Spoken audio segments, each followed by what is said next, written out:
Good morning, YouTube. This is Guy. This is Survival Guy. I haven't done any videos in probably 5-6 weeks, and I said earlier in a video that I would explain people why.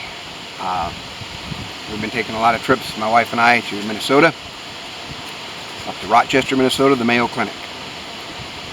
September 13th, which was Friday the 13th, they give us a diagnosis of ALS, which is Lou Gehrig's disease. It is fatal. It's terminal. They gave her 2 years to live.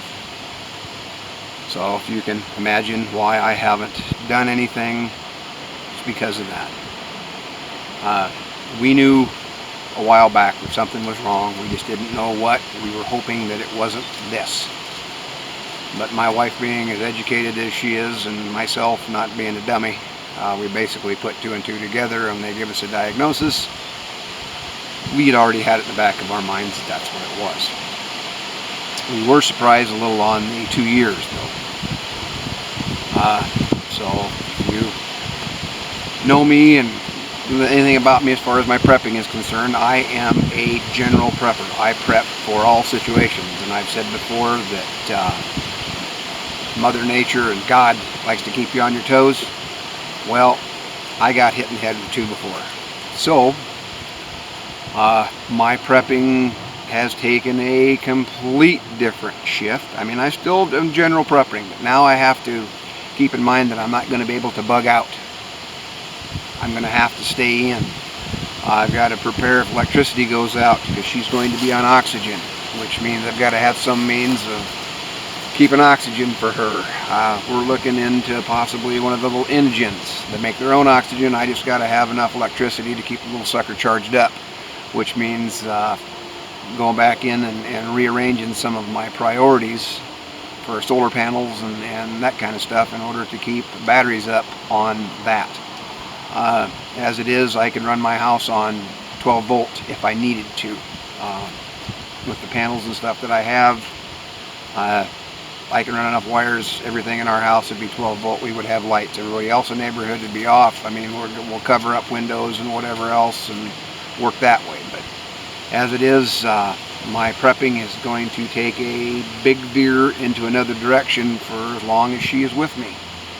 She has been my best friend for 9 years, 10 years. We met in November, went on a date. We went and ate supper and had a drink somewhere, and then we took her home, and we had really enjoyed each other. She is one of the few people in this world that can see through my idiosyncrasies.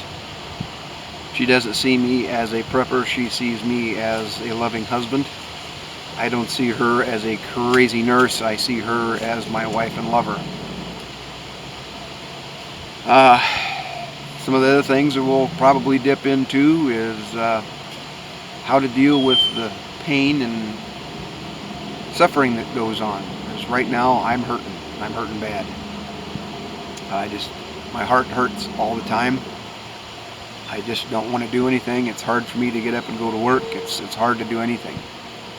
So I just had some people sent me some notes wanting to know when I was going to be making another video, and this is me getting back into making videos. So there's going to be some videos that I do here are going to be on prepping with a loved one who is terminal, and what you got to do or what you should do, or give you some ideas on how to deal with it and how to cope with it. So that's what I've got for right now.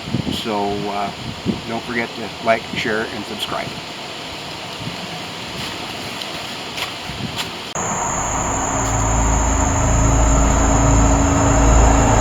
Don't forget, knowledge is power. Get some.